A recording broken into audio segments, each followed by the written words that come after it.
What up, everybody? This is the Dr. Football Ultimate Patriots Podcast. I am your host, Dr. Dennis Tian, recording remote tonight from my real live medical office in Dedham, Massachusetts. Joining me from the Hedge Better studio in Braintree, Mass, the CEO of Hedge Better himself, Justin Fine. Justin, what is going on tonight? It's been about 3 or 4 weeks since we recorded. We got a ton to go through.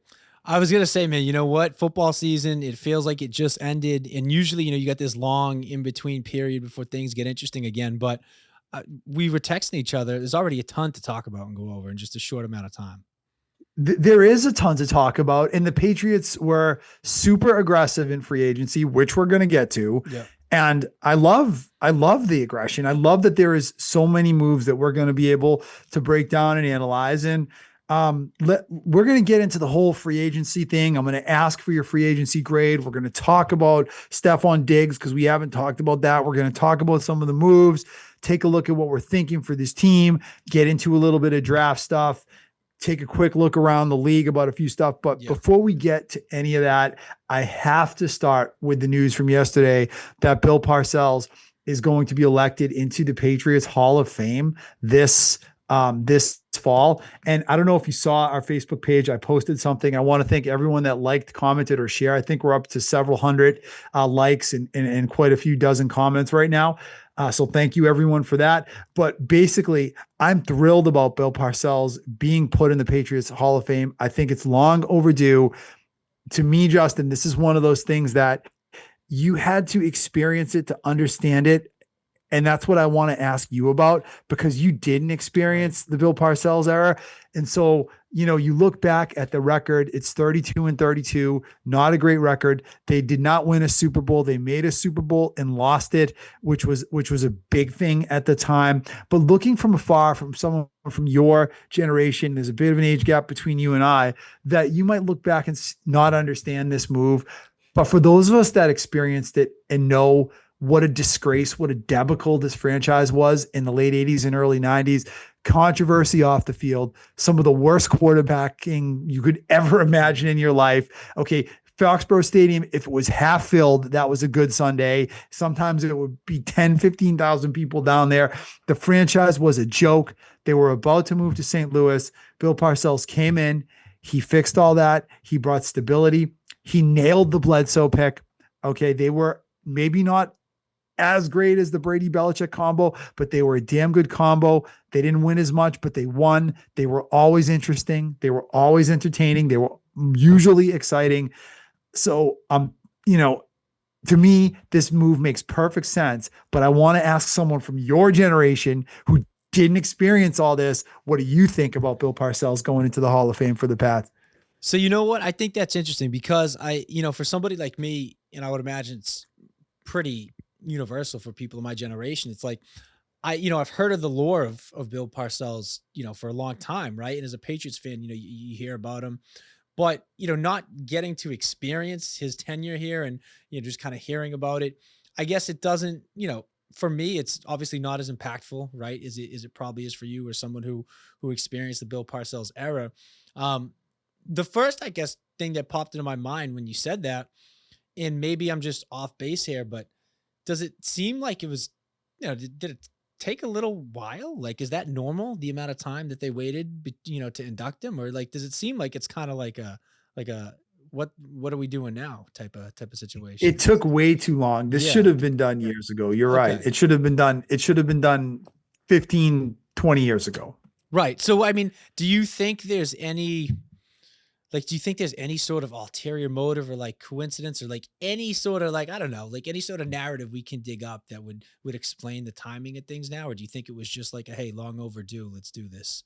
Well, look, I've heard all that speculation the last couple of days. I don't agree with it. I think this is genuinely Robert Kraft wanting to honor Bill Parcells before both of them pass on. These are two guys in their mid 80s.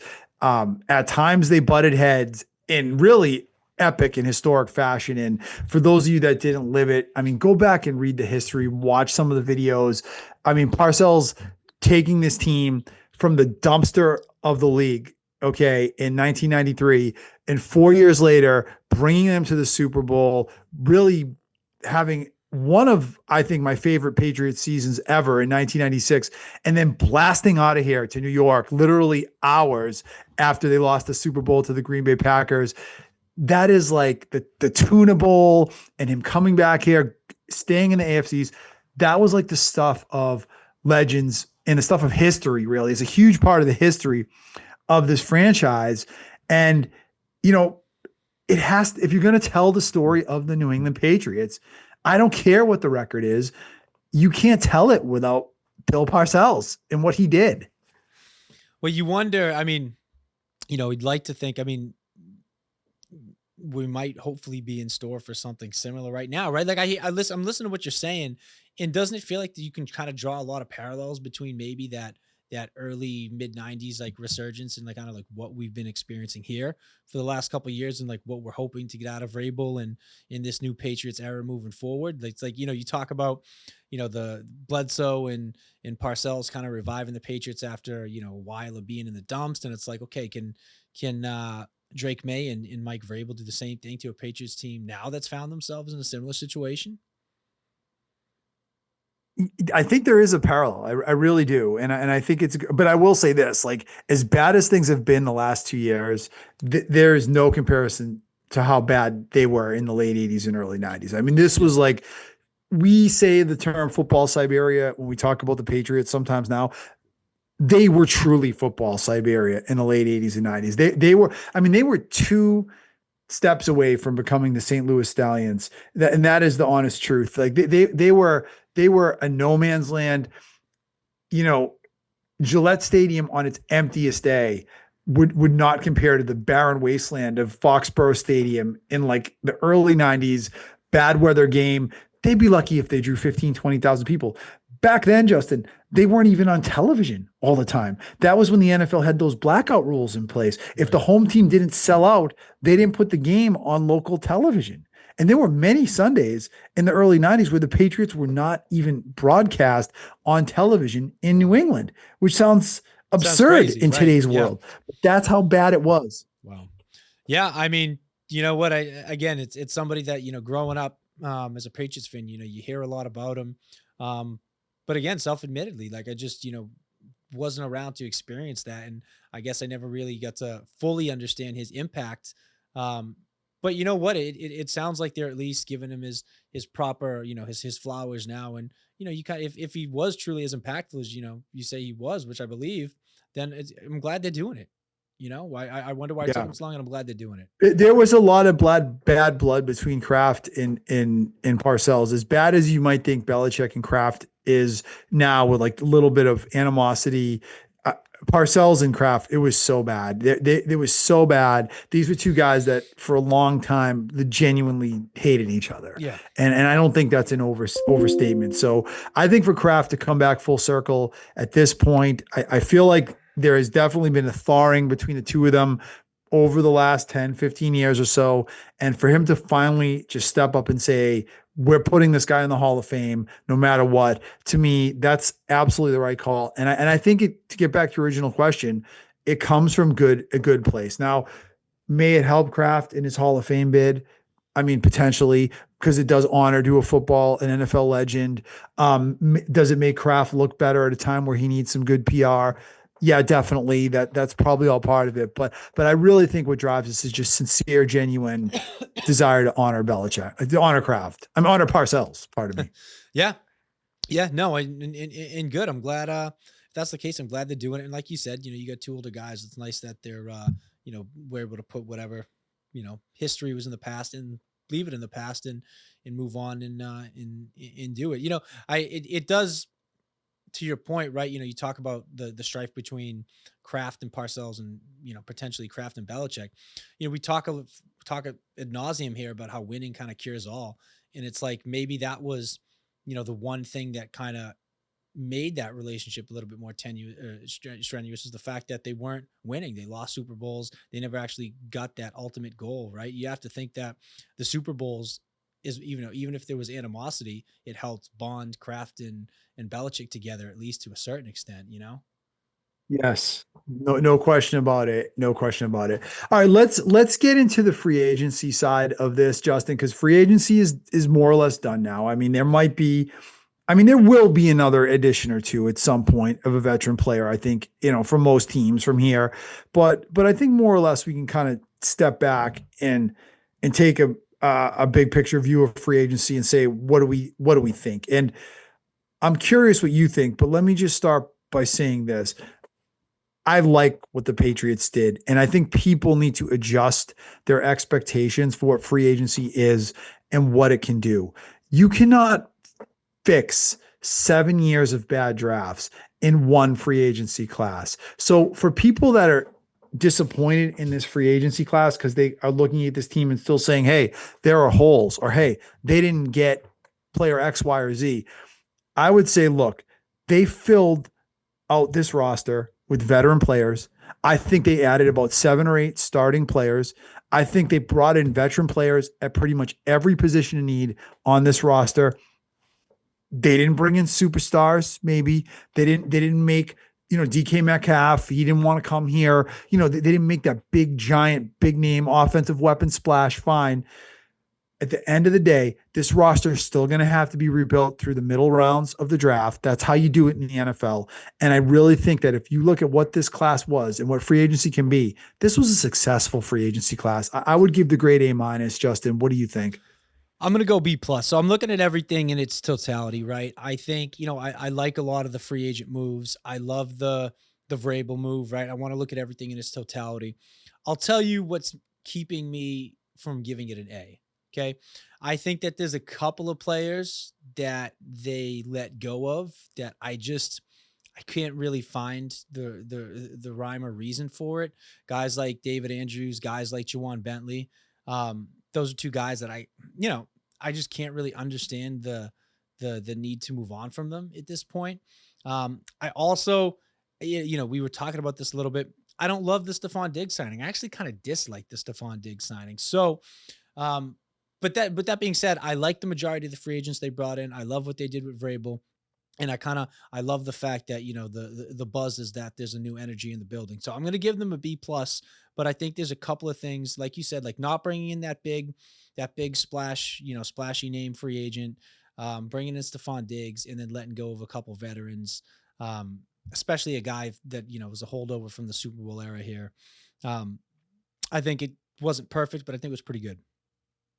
So you don't like the Stephon Diggs signing, Justin? Tell me why. So, all right, here's a couple things. So, I heard something the other day, and I forget if it was Albert Breer or it was somebody, and they were talking about it on WEI, and they mentioned that one of the reasons why the Patriots weren't more heavily involved in guys like DK Metcalf or Chris Godwin, it was reported was because they were a little skeptical or hesitant to bring in like a star veteran wide receiver that could potentially disrupt Drake May's flow and development. Somebody that could be a little maybe demanding in the locker room, demanding with targets, right? A little bit, maybe more of a personality and an ego.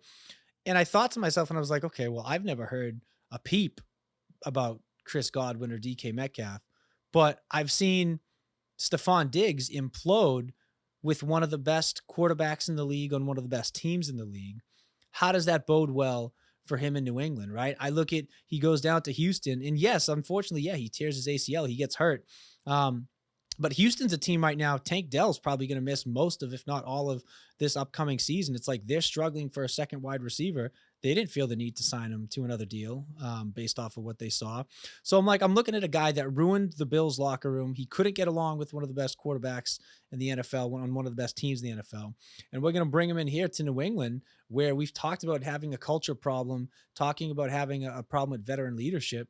And we're going to bring him in for Drake May's second year and potentially throw off the whole vibe and chemistry of that developing receiving room in quarterback. So I don't know. I just could see him being a nuisance.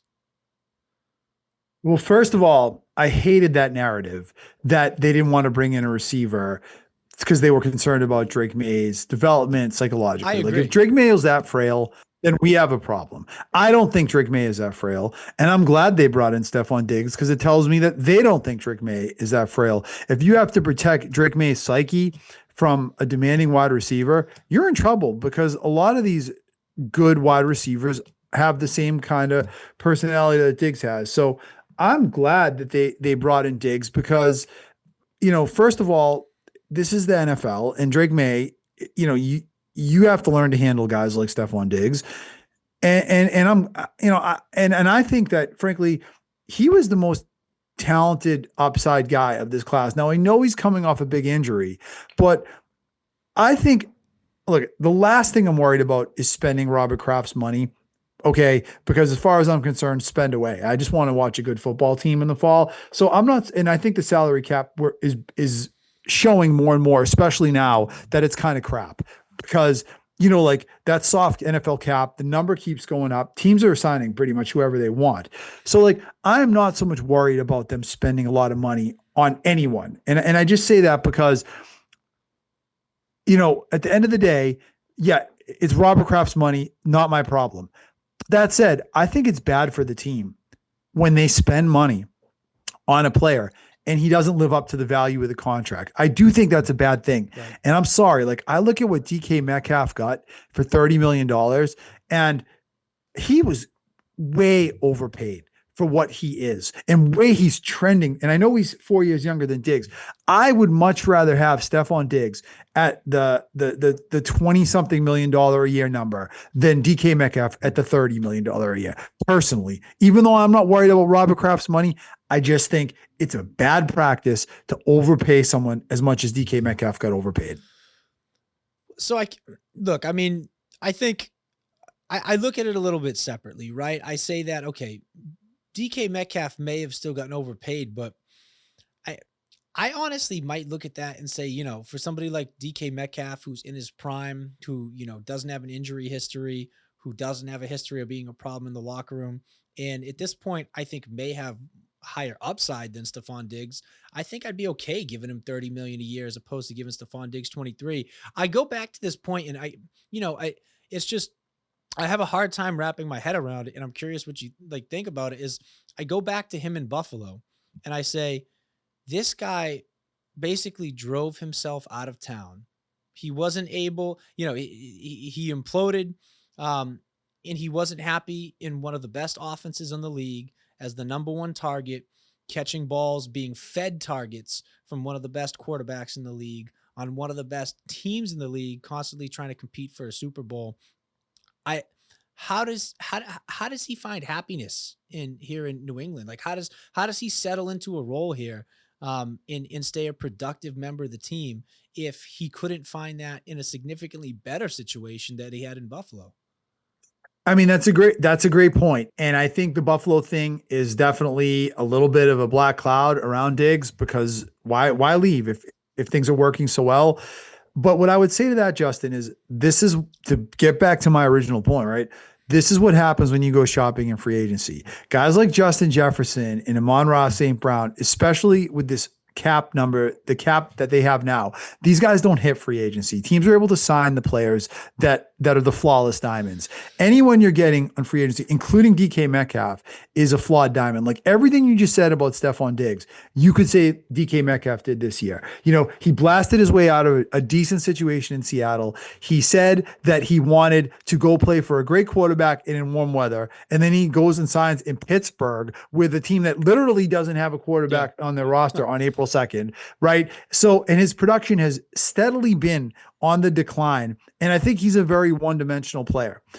So, you're right. Like there is the downside to Diggs' signing, but I see it as this guy I think he was the most complete wide receiver, if healthy, of this free agent class. And I know that's a big if, but I would rather take the gamble that this guy can recover his ACL, with all the modern medicine, the care of that injury has revolutionized in the last 5 or 10 years. Yeah. I'd rather take my chances that this guy can recover and become the Stephon Diggs of a year or two ago and be that complete receiver. He can go underneath. He's quick. He's fast. He's a deep target.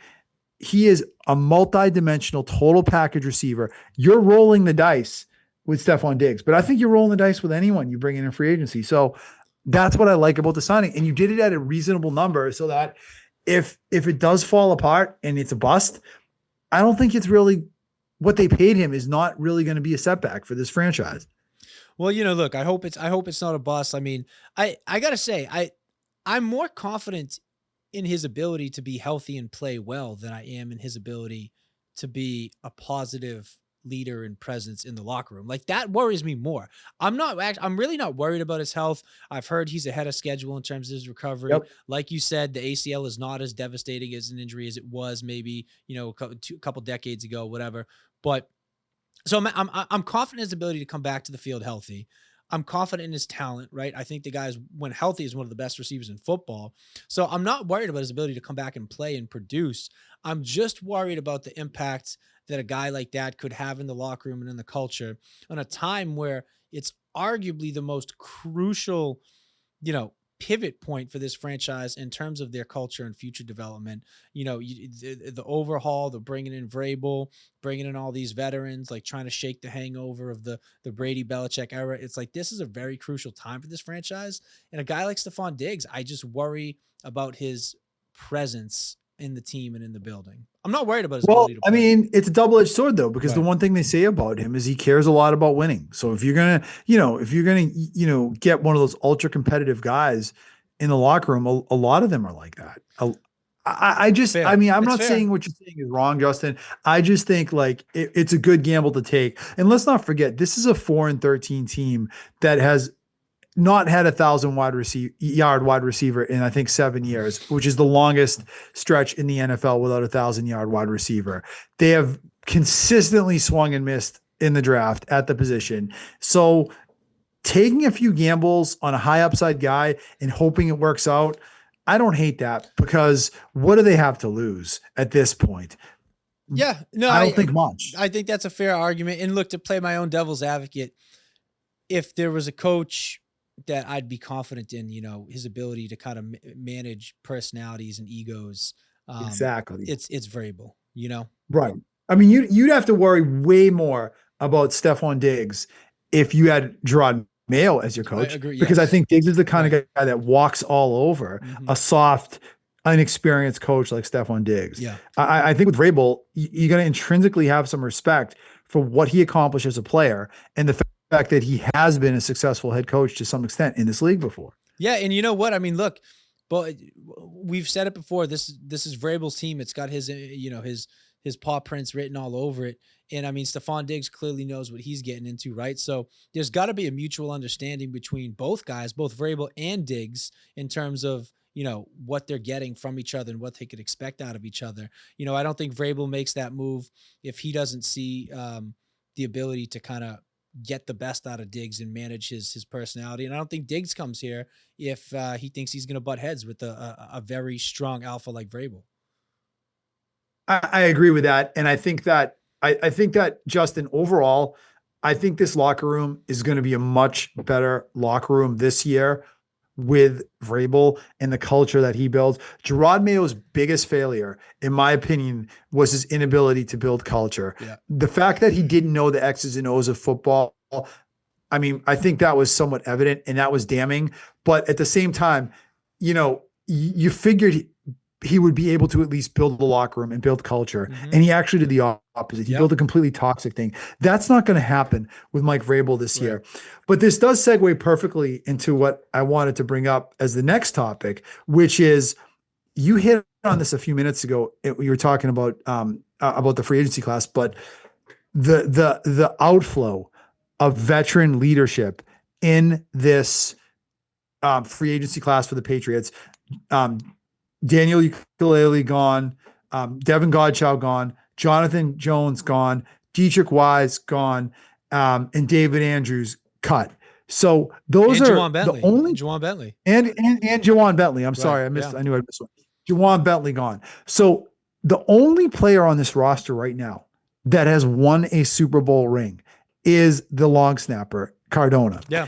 This is, in my opinion, a concerted effort by Mike Vrabel to bring in a whole new era and completely cut ties with everything that happened in the past, that they would, I think, consciously and intentionally push out everyone on this roster that has meaningful contributions to the last Super Bowl title. To me, that's part of Mike Vrabel's strategy towards building this team and building a new culture in that locker room. What do you think?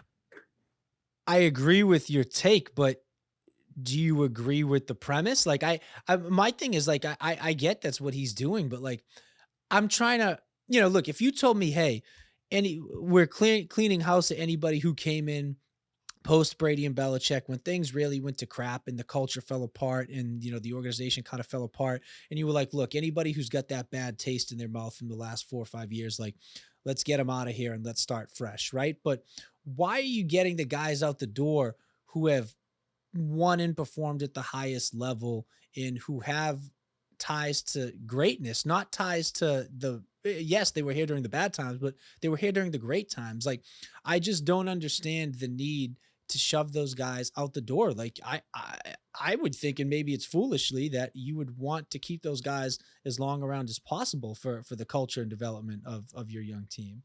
Well, listen, do I agree with the premise? No, I don't agree with the premise. I think that pushing everyone out the door just because they were connected to the previous regime, I don't think that was necessary. So, Right. so if that's what they did, then I don't agree with that. But when I look at each of these moves individually, which one of these do I really have a problem with, or do I feel like might hurt this team? There's really only one that I can point to, and that's David Andrews. That's. I A mean, big I one. mean, maybe Bentley too, but I feel like he can be easily replaced, and I just feel like he's kind of a dinosaur in today's game. Not to say he didn't have his role, right? He had his role, but there's not a lot of linebackers that are like 6'2", 250 anymore and play that kind of classic middle linebacker like Ted Yeah. Johnson did, or that's kind of a dinosaur now. So I don't think that they really hurt themselves in any way, with the possible exception of David Andrews. And I'm thinking that in his situation, you got to figure the injuries are a big part of that too. Like, I mean, has anyone signed David Andrews yet?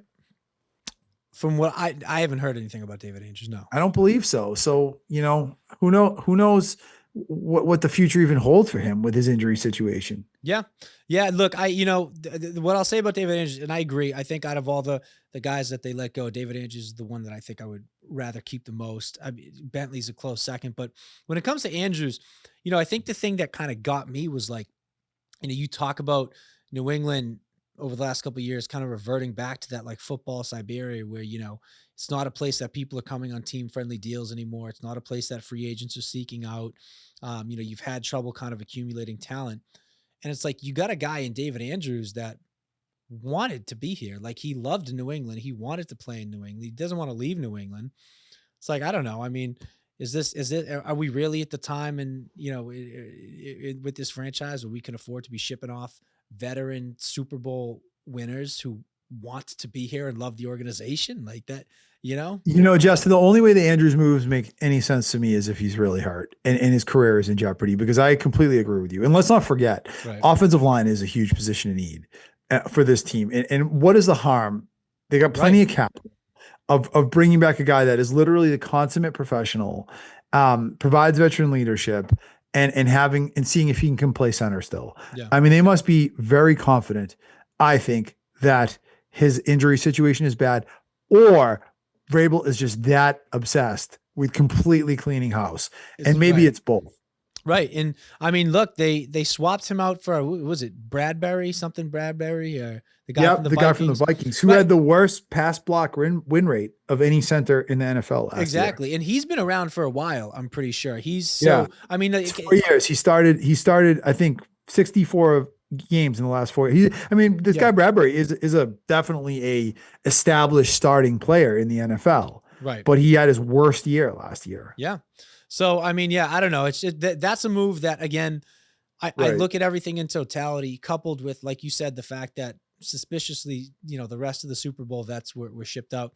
And you just got to say to yourself, it has to be a concerted effort on Vrabel's part. And you know what? Maybe it's one of those things, how many times did we sit here during the Belichick era and spin our wheels and try to justify what was being done and why it was being done? And more often than not, it turned out that it was the right move and we were just fine. And who knows, hopefully that happens with Andrews. And, we're sitting here, in a couple months, not missing him at all because things are great. But I just don't understand it. And, hopefully maybe I'll understand at some point in the future. But for right now, I don't know. It's just one of those moves that left me scratching my head. Yeah, I mean, the last thing they need is another question mark on the offensive line Right. too, and maybe they may know something we don't know. As I guess what I'm saying about Right. David Andrews' medical Exactly. situation, maybe it was never going to happen. Maybe this is a guy that comes to camp and clearly cannot compete anymore, Hmm. and they were just wasting their time bringing him back. I mean, that's Yeah. probably what you're dealing with because otherwise, it is hard to make sense of the actions of getting rid of him so abruptly Yeah. for a team so desperate for offensive line help. Exactly. It's like I mean, we've talked about it ad nauseum. That's like your biggest need coming into this offseason. So yeah, Yep. weird move to me, but you know what? Hopefully it works out. I trust Vrabel and I'm gonna be willing to give him the benefit of the doubt until proven otherwise. I think you have to. I really think you have to in this Yeah. case. If David Andrews goes and ends up being like Shaq Mason or Joe Thuney and goes and has 4 or 5 good years and for another franchise, especially if they win, I mean that's going to be a terrible look Right. for Vrabel and the Pats. And Yep. you're going to be we're all going to be sitting here scratching our heads saying, why did they cut this guy when they need linemen so bad? Yep. But if he ends up retiring or out of the league in the year, it's going to make a lot of sense. Yep. Let's get Justin to the over under win totals, which we talked a lot about last year. It was 4.5 last year. Yep. When it came out, you and I initially were both, we got to take that over. Yeah. And then, a little time started passing. We started thinking about it, looked at that schedule.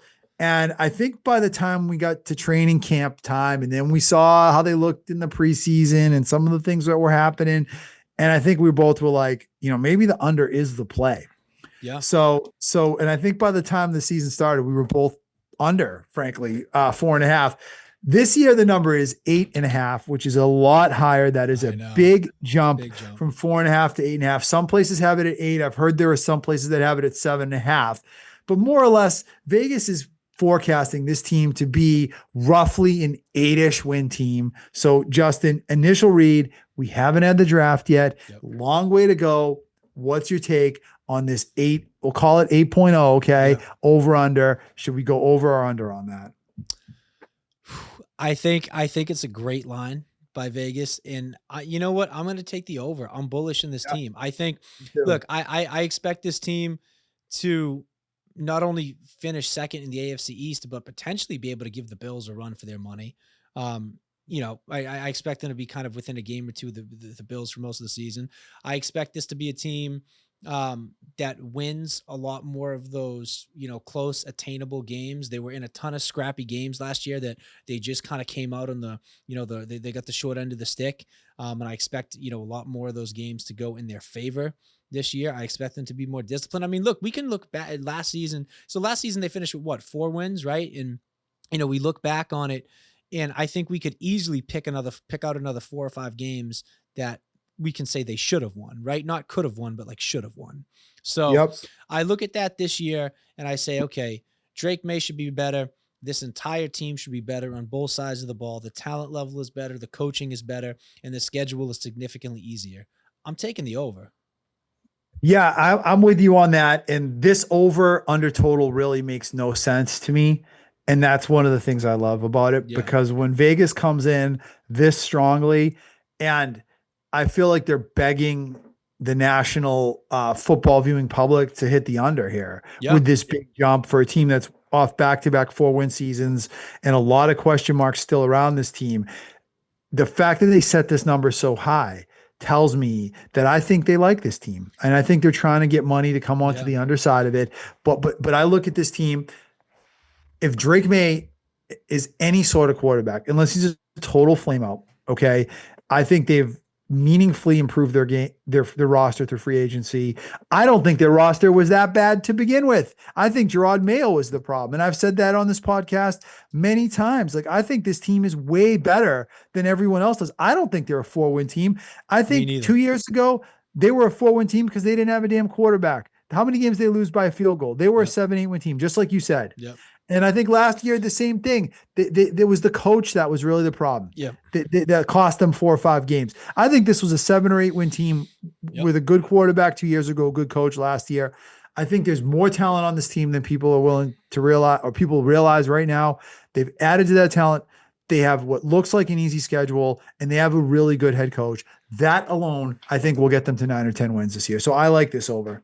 I agree. And you know what? I'd be curious, to look up and find out how often, how many times, I'd imagine it can't have happened too many times in history where a team's win total doubles from one season to the next, right? Like in terms of Vegas setting the line, right? Like how often Yeah. does Vegas double the over under for a team's win total from one season to the next, That's right? a Like great that's a great question. I'd be you curious what know, the Commanders win total was last year because I think what I they came think the in. Commanders were like 5.5, like Yeah. something like that. Like they were not, they were super low too. And I'm sure they're sitting, I haven't looked at it, but I'm sure they're probably sitting at like 9.5, 10 wins for Well, the here's the over real under. question Yeah. though. How often does a team's win total go up when they didn't actually like improve on the field, right? Because the Commanders Yeah. win total is going to go way up, but they also improved what 7 Exactly. The wins. Uh, expectations, right. Expectation is higher. The Patriots are back to back 4 wins. There's no Yes. like trend line up based on It's what they've done on the purely field. off speculation. They are doubling the Total win total. Yeah. speculation. But Justin, I honestly believe, and we're going to talk about this a lot in the preseason, so I don't want to hammer this too much. But I will say, and people may not like this, but I think it's the truth. Gerard Mayo was the worst coach in the NFL in the last Yeah. 10 years, maybe 20 years. Yeah. He had no idea what he was doing, and I'm telling you, this team is way better than people think it is. Like I know there are holes on this roster. We've talked about receiver, tackle, a couple other positions needed fortifying. They're not as bad as they looked last year. Gerard Mayo and this lousy, horrible coaching staff was really the problem. And I think that's going to become very evident this year when you have a real NFL coach coaching this team. Yeah. Yeah. I know. I totally agree. I got a lot of, honestly, you could have taken this exact same roster from last year, not changed a Yes. damn thing and switched in variable. And I'd still probably be, bullish on that 8 win, 8.5 total. Yeah, or at least like Yeah. 7. I mean, Right. I Right. mean, they're not going to win 4. They were Right. lucky to win 4 last year. They were really a 3-win team, Yeah. and Buffalo just handed them a win at the end of the Exactly. year because they didn't want the Patriots to get the number 1 pick. Right. I mean, this was a 3-win team last year, Yes. and they would be a 7-win team with Mike Vrabel as the head coach. Vrabel would at least have the brains to play Drake May from the beginning. And that, that alone would have solved a lot. I mean, Yeah. I think would have made a big difference. Yeah. Totally. All right. Let's talk, Justin, a little bit about the draft. That is coming up in 3 weeks. We're definitely going to record another episode as we approach that, but I wanted to graze on it. We're getting some focus on things. I have a couple takes about this draft. I'll run them by you one by one. Yep. Number one is, let's just start with the number 1 pick, the Titans. I'm hearing so much buzz right now on Cam Ward going to the Titans. To me, this reeks of a smoke screen. I think the Titans are looking to get out of this pick. I've heard nothing but how much the Titans love Cam Ward. This is the lying season. So I feel like the Titans are trying to trade this pick. I could totally see the Titans trying to trade this pick. I think there's a couple of suitors. You talk about the Giants. You talk about the Browns. I mean, look, a few weeks ago when Shedeur Sanders was still being hyped up as like a guaranteed like top 3 pick, I think things might have been a little different. But now that Shedor's kind of fallen, I feel like out of the good graces of a lot of teams and a lot of analysts, it puts a premium on that Cam Ward pick. And I could really see the Titans trying to make a move. I know, the Giants are desperate. The Browns are desperate. I mean, hell, there's a couple other teams that should be desperate and willing to put a package together. So yeah, I think the Titans could totally be trying to shop that around.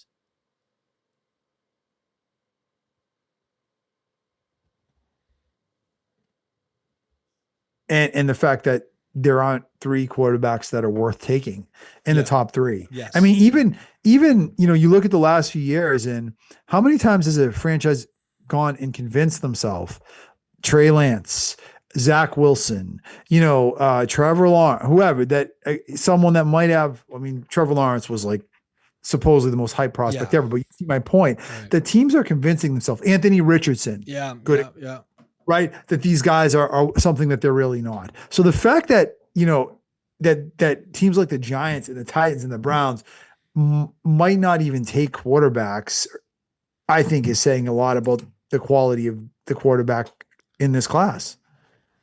I do too. I mean, look, I personally am not super high on any of them. None of those guys this year give me that, like, can't miss feeling, right? Like, including Cam Ward, Shador, all Yeah. those guys. Look, I'm not saying that uh, none of them will pan out to be good quarterbacks. I'm not saying they don't have that potential, but I just don't see that overwhelming need to get in on this guy situation with any of these quarterback prospects. And you know what?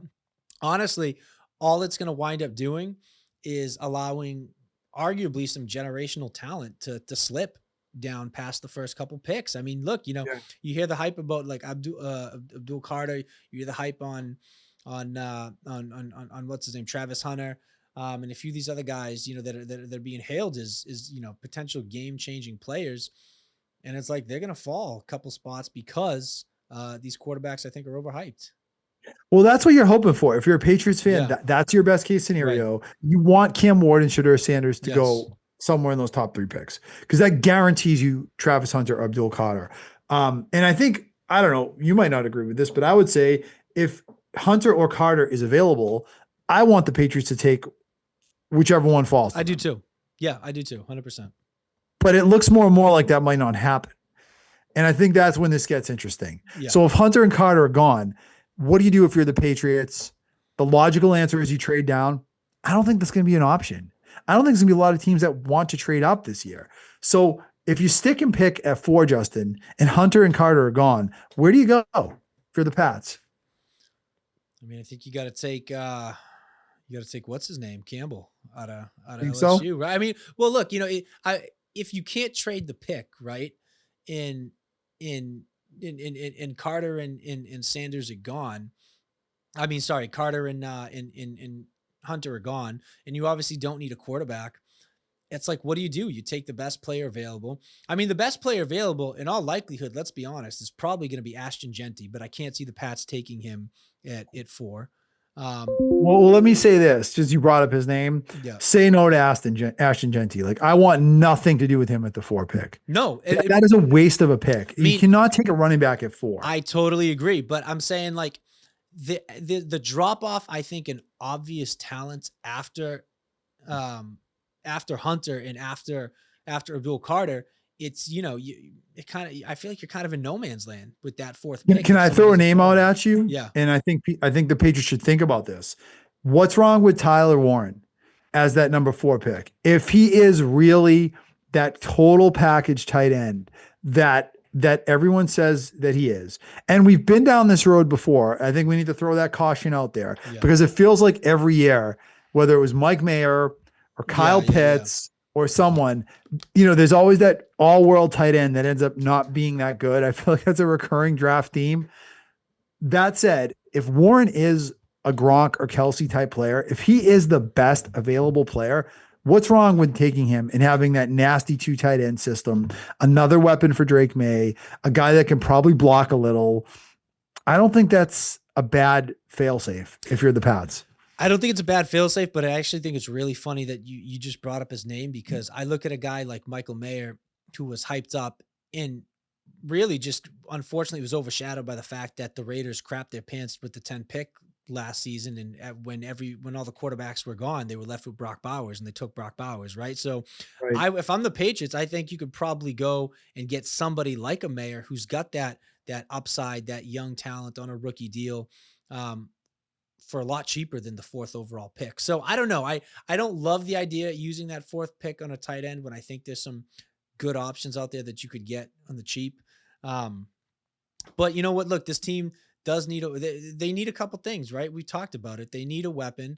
And if they're not getting 2 of the best players available, I think you just got to go for, at that point. So you say Campbell then? I think at that point you take Campbell. Ideally, and you're not scared by the short arms. No, well, so I would rather trade the pick down because I think there's a couple other offensive linemen like that guy Mbah or and a few others that like if you could get like maybe right around that 10 spot or like within that kind of 8 to 12 range that I'd rather you take. But if you have to use that 4th pick, you go Campbell because that's your biggest hole. Yeah, I mean, like one thing I'll say about Campbell is like this guy is going to have a hair across his ass. Like a couple other, notable draft drops we've seen. Look at Aaron Rodgers, fell to 24, Yeah. had something to prove. I can go way back to the way before your time. Thurman Thomas fell to the second round. Amon-Ra St. Brown Yeah. is Yeah. another one, right? A guy Will Campbell is under so much scrutiny, despite being an all-world tackle against the highest level of competition because of the length of his I arms. know. It's crazy. But the thing is, I'm concerned about it because no Pro Bowl or I think even starting tackle in this league has arms as short as he has. I've heard that. So, I've heard that. so Yeah. normally I say throw the combine stuff out in the garbage. It's useless. The guy can play or he can't play, right? Right. But in this case, he's so far off the curve, then yes, I'm worried about Will Campbell's arm length, but the guy is going to have a fire. He's going to have something to prove. Oh, yeah. And I think that, look, that's not a bad thing to be drafting someone that has that kind of axe to grind, frankly. Look, I won't hate the pick at all. If that's who they wind up taking, I'll give the guy the benefit of the doubt. I get it, the measurables, the arm length, stuff like that. But look, the guy played in the SEC, which for all intents and purposes, that's pretty much NFL junior right there. I mean, you're going up against, right. You're going up every week against guys who are going to get drafted and playing on Sunday, right?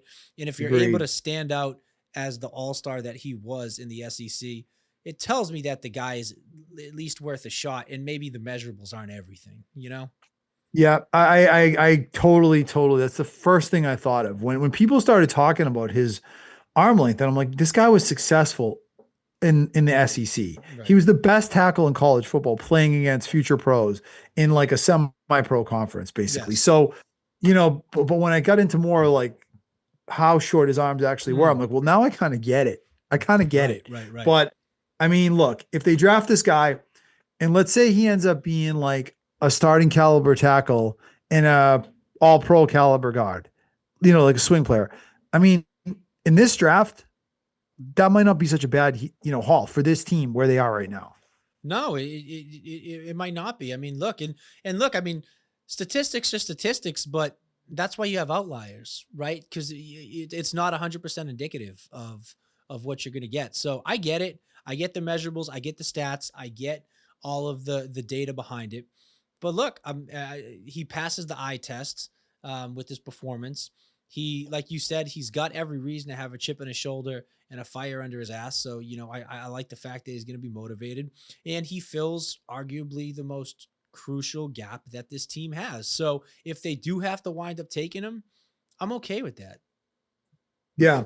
Yeah. I mean, look, I think that if that's your fail safe, I mean, I can get on board with it. Yeah. I can get on board with it. And I think the guy, and I'll be rooting for the guy too, because I would love to see this player prove all these experts in this absurd combine culture that is always wrong. Right. I would love to see him just like thumb his nose at the world and end up being an all-pro tackle. Totally. I mean, look, how many times do you hear about guys that in both directions, guys that have can't miss measurables that turn out being a bust, right? And by the same token, all the time, you get guys that they fell under the radar because there was nothing that stuck out about them physically or in their combine or anything like, and then they become, all pros in the league. And it's like, right. You know what I mean? Like that happens. It happens every day. So I'm not. It happens every draft, like literally, multiple times. Literally. So yeah, I'm not super worried about it if they have to take a flyer on him. All right. Well, let's see. We're getting closer, and I think the draft is actually 3 weeks from tomorrow. So that will be, we're getting there.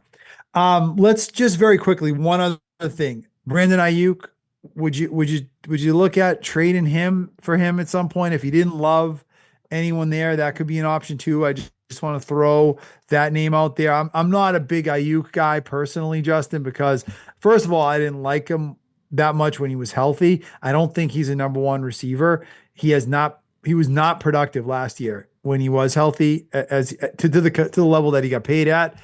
So to me, I'm not interested, but that is a name that has been thrown out there that the Patriots could potentially be involved in trade wise. I've heard that too, but look, at this point, I think we're at our quota for guys with egos coming off of torn ACLs at the wide receiver position, man. Like Exactly. how many of those guys can you put on the roster before something bubbles over? You know? Right. Well, you spend $50 million on wide receivers, and neither one of them is available till Columbus Day Right. or later. Right. With both potentially butting heads and causing problems in your locker room. It's like, Right, dude, right, what are we totally. doing? You know? Yeah, yeah. I'm out on Yeah. Ayuk. I'm totally out. And I don't think he's that good, anyways, even when he's healthy. Let's talk, Justin, about some stuff around the league. You ready to? Anything else you want to say about what's happened in Foxborough, or you want to move on? Let's move on to the around the NFL. Yeah. Yeah. Let's do it. All right. Before we even do that, though, can we resuscitate the non-football topic of the week? Yeah. 'Cause I got a good one. All right. Today's April 2nd. Yesterday was Yeah. April 1st. Yes. What is the best April Fool's Day joke that you've ever played or been a victim of or participated in?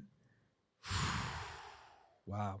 You know, I got to be honest, man. I was never a big April Fools type. You know what I mean? I never went hard for it.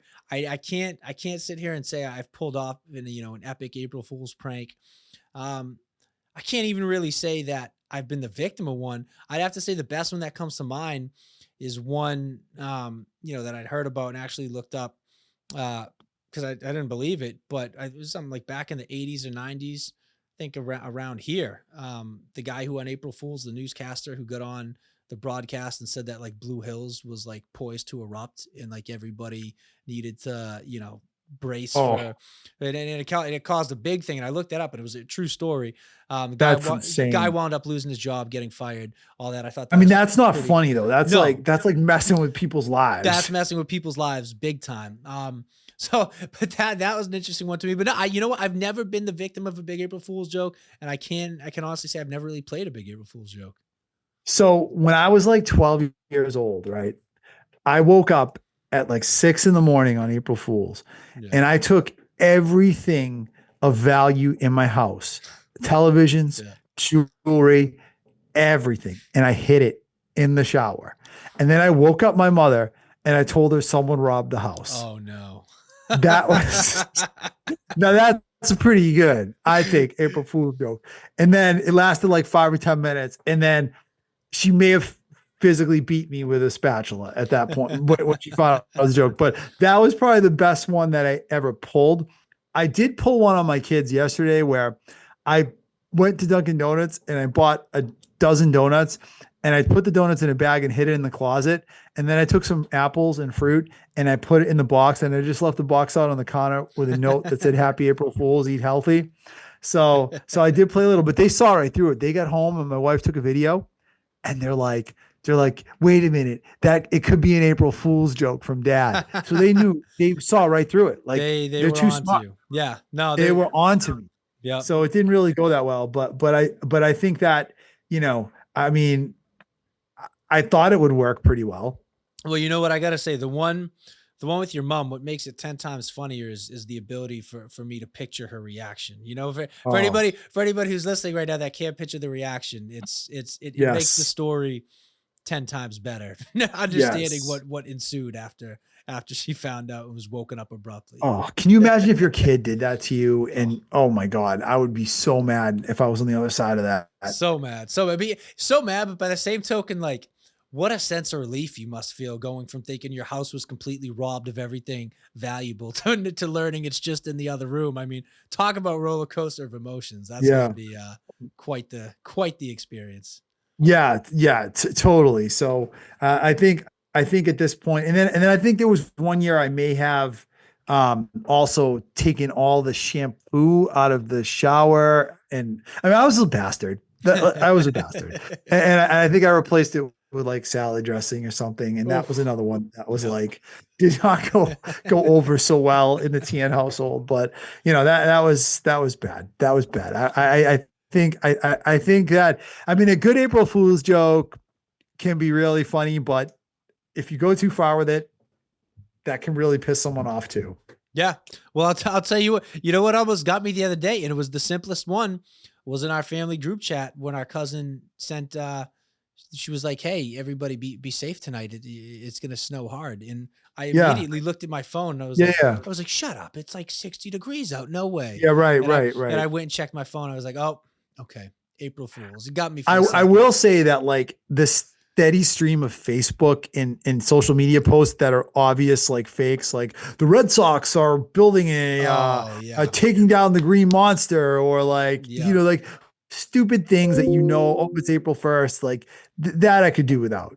Yes, I almost respect the little April Fool's pranks more because I think it's like a little bit more clever, in the subtlety to me is what makes it funny. So yeah. I did hear the Cars for Kids commercial. Did you hear that yesterday? And they said they were taking donations of eggs as well as cars. And I don't know if that's real or not, but I assume that was an April Fool's Day joke. Oh man, I don't know. I guess if I hear it today, then I might have to think it's real. But that you talk about but a I heard joke it for that the could first time backfire. yesterday. I mean, that could backfire big time. So, Yeah, totally. so yeah, So, funny. anyways, all right, let's go to around the league and let's talk Yeah, quickly about a few things going on and some of the other situations. Talking about the draft, I thought it was super interesting that the Giants signed both Russell Wilson and Jameis Winston. Yeah, Brian Daboll is fighting for his job, but you got the number 3 pick. There's no quarterback that you like that you want to take there. I think that guarantees the Giants mediocrity next year at best. And what I really thought of when I heard about this signing by the Giants is, do you remember the game? I think it was in week 16 last year. The Giants, who couldn't freaking score a point the whole season, hung like 45 points on the Colts yep, in one game. And I think one of their backup quarterbacks, it might have been Stanton, the guy that's not even on the roster anymore, their third string quarterback, just went off, yep, right? And now that cost the Giants the number 1 pick in the yep, draft, and I guess potentially a chance at Cam Ward. Now yep. they're drafting 3, and they're slumming it with Jameis Winston and Russell Wilson because they probably have no prayer of getting the one quarterback I think that people think has a chance to be a good quarterback in this draft, all for a meaningless win against the Colts in December. Classic Giants move, just shooting themselves in the foot. But I mean, and we talked about this a little earlier, but um, it, everything the Giants have done, like you said, bringing in Russell Wilson, bringing in Jameis. I mean, the definition I feel like of 2 bridge quarterbacks. Um, Yep. does it tell you that they're probably going to pass on a quarterback in this draft, take the best player available, a la Travis Hunter, and then maybe hope to solve that problem next year? I mean, Yeah, I mean, I guess that's what they do. And it's funny because if the Giants pull another good player out of this draft and they've got Malik Neighbors, that could be a good landing spot yeah, for a young quarterback at some point. I mean, I would like Shadur Sanders in New York. I think that would be a great fit because I don't think he's going to be overwhelmed by the bright lights of New York. But the more you hear, it sounds like people just don't feel like he has the talent to be the number 3 pick. but that's the thing. Like, if you were drafting Shador, I can understand wanting to bring in a veteran bridge quarterback like a Russell Wilson, like a Jameis to have on the roster. If you bring in both of them, that tells me that one of those 2 guys is going to be playing quarterback for you on Sunday. I find it hard to believe you're taking Shador after that. Oh man, it's like talk about going from bad to worst. It's like you Yeah. know that old saying: if you got 2 quarterbacks, you got none. I mean, that applies so aptly to the Giants this year because they're just going to go back and forth between both these guys, and Yeah. neither one of them is really going to stably fill that role. No, and And it's let's just not forget that, like, what's his name? Is it Jim Schoen, Joe Schoen, something like that? The GM Scone to the yeah, Giants, whatever. He got made to look like a total fool last year between Hard yeah, Knocks. right, And right. I mean, Good point. remember how dumb he got made? He was like taking advice from like his like little kids, and like you're seeing stuff, and he's talking about Saquon Barkley and all these crazy decisions that he made. And he got dragged through the mud across social media Yep, and by the fans. And it's like, talk about a management group who's they got to be on the yep, hot seat, or got to have a put up or shut up statement draft and a statement yep. season. They're rolling with fire by saying, hey, because even if you bring in Travis Hunter with Jameis Winston or Russell Wilson, I mean, you're pretty much guaranteeing that you're going to cap out, even if everything else goes perfectly, like a 7, 8, 9 win season. So it's like, Absolutely what are right. you really doing? You know? Absolutely right. It's a bridge year. If I was a Giants fan, I'd almost rather if they just ran with like a Tommy DeVito and just like straight up bottomed out Yeah. and got to the top of next year's draft, which I guess is supposed to be better for quarterbacks. Yes, it is. If you were able to steal Travis Hunter and then going into next year, you got Right. Travis Hunter and Malik Neighbors, no longer Right. rookies, both on rookie deals, and you were And still like a able number 3 pick or something. exactly like Yeah. you'd be sitting in a pretty good spot. But they're Absolutely. gonna screw it up. They're gonna screw it Well, up. Dable, it wants to save his job, and that's Right. what this is all about. You know, you get in, you sneak into the playoffs with Russell Wilson, you get 10 wins, and you're not getting fired, but Yeah. you're also just as far away from a Super Bowl as if you were a 3-win team, if not further. But you know, and I also, not to keep harping on the Giants, but I look at it and it's like, you know, having a little bit of like self-awareness of like your surroundings. You look at the division they're in between the Eagles and the Commanders. It's like, what makes you think that this year you guys, you know, are going to be able to compete not only with the NFC and the Right. rest of the league, but let the two of the teams in your own freaking division, right? So it's Right. like, how do you not have the wherewithal to be like, hey, we might need to ride this out another year or two. We really got to pick our spots. Let's accumulate top tier talent, try to work our way into the discussion next year if we can get a good quarterback. But it's like they're trying to do too much too quickly, and it's going to blow up in their face. They're not going to compete with the Commanders or the Eagles. Yeah, that's a good point. you That's a know, tough division. tough Tough division, division. man. So Two best quarterbacks in the conference now in Right. the NFC East. Yeah, it's crazy. And by the way, the quarterback that started that game was Drew Lock, not Drew Drew Lock, Stanton. yes, but yes, but it's yes. like, you know, he's not even on the team anymore. No. And he basically cost them that number 1 pick. Yep. Minnesota Vikings, Justin, rolling with JJ McCarthy as the starter, passing on Aaron Rodgers. Personally, I like this move. You drafted JJ McCarthy for a reason. We saw with Sam Darnold and Kirk Cousins that quarterbacks can be successful with that Minnesota offense because of the coaching, because of the talent around them. I love the fact that they're rolling with McCarthy. Why bring in Aaron Rodgers? Why bring in some journeyman? You know, this guy's in his second year. It's time to give him a shot. If you think he's healthy, you roll with that pick and you give McCarthy a bite at the apple and hope that it works out. I guess so. Look, I mean, you know what? They're definitely rolling the dice. I mean, you got a rookie, or for all intents and purposes, you know, I still consider him a rookie quarterback coming off a season-ending injury. I mean, there's a lot of unknowns. There's a lot of variables. I mean, you shipped out Sam Darnold, which I don't disagree with, because I think, you know, again, he was just a younger Kirk Cousins. You only had so much of a ceiling with him. You know, you shipped Daniel Jones out after you made the move to bring him in. You know, I forget the other guy they had, but it was a pretty good backup quarterback. The fourth quarterback. They signed Daniel Jones as an insurance policy. But no, he's Daniel Jones's Colts now. Oh, the Colts. That's right. That's They right. had him last year. They had him last year. So that's what I'm saying. So you went I mean, you shipped out Daniel Jones, you shipped out Sam Darnold, and now you're putting all your eggs in this basket. I like it because I think we know what the upside of Daniel Jones and Sam Darnold is, but I could see the Vikings taking a step back this year because of their quarterback play. I'm looking up right now. They actually don't have a backup quarterback Yes. even listed on the ESPN.com Minnesota Vikings depth chart. So they really are all in on McCarthy. Yes. And maybe you're right. Maybe a veteran quarterback in an insurance policy isn't a bad idea. But I mean, I feel like this is a great landing spot for a young quarterback. Let McCarthy do his thing, see what happens. Yeah. Let's talk, Justin, about old friend Mac Jones, who signed with the San Francisco 49ers. I kind of like this move because it's like an experiment. Like, you know, the Niners almost took Mac Jones with the number 3 pick. Say what you will about Mac. He's a much better NFL quarterback than Trey Lance, who they ultimately did select with that pick. I think we're finally this year, some point, likely to get the chance to see what happens if Mac Jones had ended up with the San Francisco 49ers. Yeah, you know what? Unfortunately for him, I think it's too little, too late. But if there was one offense that I would say that this guy should go to try to give himself a chance to revive his career at all, it's got to be San Francisco with, you know, with what's his name, Shanahan.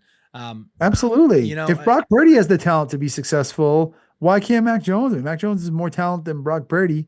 Yeah, I mean, look, I I think again, I think it's a little too late for him, but if there was any Yep. place to go to, I think it's San Francisco.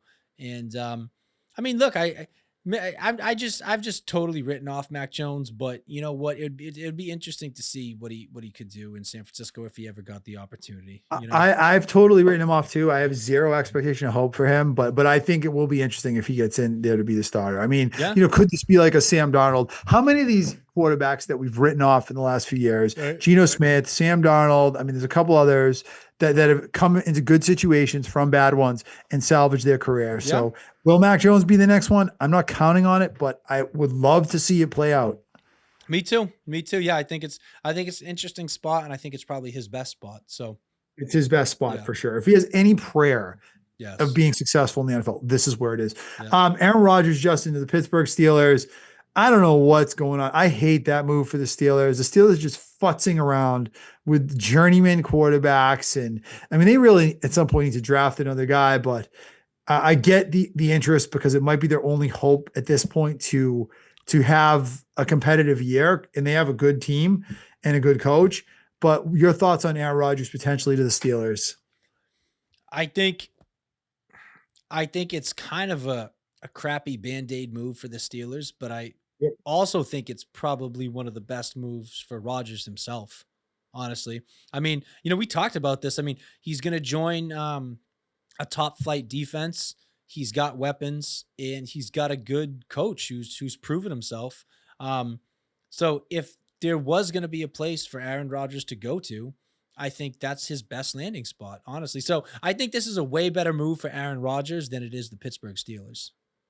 Yeah, I totally agree with that. Like if Aaron Rodgers wants to play, there is no better option for him, Yeah, arguably anywhere in the league except right. maybe Minnesota than Pittsburgh. I hate the move for the Steelers because I don't think Rodgers has it anymore. Yeah, And I think that the Steelers will walk away just as disappointed as the New York Jets were last year.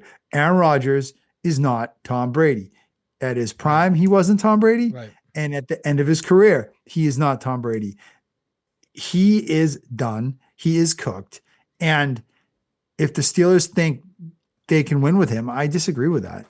I do too. I mean, I almost said it earlier. I'll say it now, and I don't know what type of package the Steelers could put together, but like, isn't that a team that you would think might be in the mix for trying to trade up to get that pick from the Titans?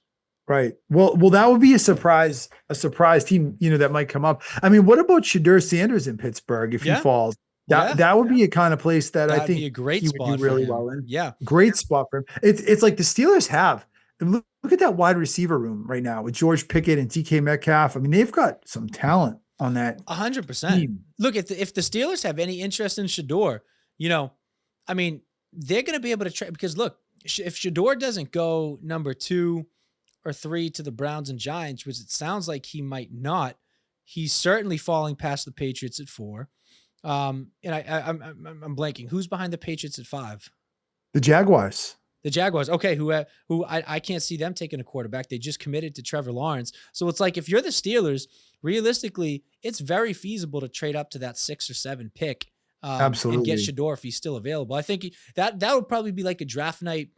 If it happens, it would probably be like a draft night trade where they wait to see what happens at 2 and 3 and then try to pull I mean, trigger. Shadur is plummeting like a rock. I don't see Yeah. any way he gets past 7 to the Raiders. Right. I think the Raiders would take him if he fell to them. Yes. Yes. So if you're the Steelers, you got The Brady thing, the Brady relationship with him, and just that would be another match made in heaven. Yeah. Last thing, very quickly, then we're gonna wrap it up. Justin Fields. We haven't talked a lot about the Jets. We just mentioned his former team, the Steelers. Is Justin Fields an upgrade for the Jets, Justin? Honestly, I feel like it's a lateral move. Like he's obviously a different quarterback in a different time of his career than Aaron Rodgers, but I think it's a lateral move in terms of like your prospects. Like I think you're still looking at like a 4, 5, 6 win season with Justin Fields as your quarterback. I think the one thing he brings to the table is that like on any given Sunday, the guy can decide to rush for 200 yards and 3 touchdowns and win you a game against a team that you weren't expecting to win. But the downside is you know exactly what you're getting, and that's a guy that I think is going to lead you to a sub 500 record. Yeah, I mean, I don't, I just honestly like, as much as I dump on Aaron Rodgers, I just don't think. I mean, maybe Aaron Rodgers was a never was. I mean, Aaron Rodgers maybe a has been, but Justin Fields is a never was. Right. And I don't know why people have such a hard time wrapping their brain around the fact that a guy taken with the 12th pick in the draft really might not be that very good. We've seen so many quarterbacks taken much higher than Justin Fields Yep. be complete duds and flameouts. Look at Trey Lance. Look at, I mean, the list, Zach Wilson, the list goes on and on. Why do people continue to believe that somehow this guy's career can be redeemed? He can be a good starting quarterback. He doesn't have it. I think the Jets are just completely barking up the wrong tree if they think Justin Fields is anything more than a bridge quarterback. And like we said, the Giants should do. Maybe Fields is the kind of guy you bring in when you're really looking towards almost bottoming out and rebuilding next year. Yeah. And you know what? I wouldn't be shocked if that's what the Jets are doing. I mean, like we said, there's the next year's quarterback class is supposed to be, one of the better ones in a while. They probably say it's not worth doing anything this year. You bring in a guy like Justin Fields, hoping he can bridge you for a year. But that's really all it is. And you know what you're getting out of him. And I think we all know what he is at this point. So you'd have to imagine the Jets are fully aware of what they're doing by bringing him in. They're tanking, I think, is what they're really doing. I mean, they're looking towards next year's stronger quarterback class and hoping to get a top 5 pick next year. Yeah, for sure. I can see that totally. All right, brother. Anything else you want to add before we wrap it up? No, man, that's it. I just, it's nice to be talking football again. It is very nice, and we went through a lot of stuff today, and that's good because there is so much going on. So we'll record again probably right before the draft. I think we'll do a draft preview and a mock draft like we did last year. Yep. And so everyone keep an eye out for that episode to drop. And hope everyone enjoyed this episode of the Dr. Football Ultimate Patriots podcast. Wishing you all a great start to spring. Watch out for those April Fool's jokes. Sometimes they can drop a little late. You never know. Be careful. I'll put it this way. If you get robbed on April 1st, it might be an April Fool's joke. If you get robbed on April 2nd, it probably was a real robbery, just FYI. But have a great April, everyone, and we'll catch you in a few weeks.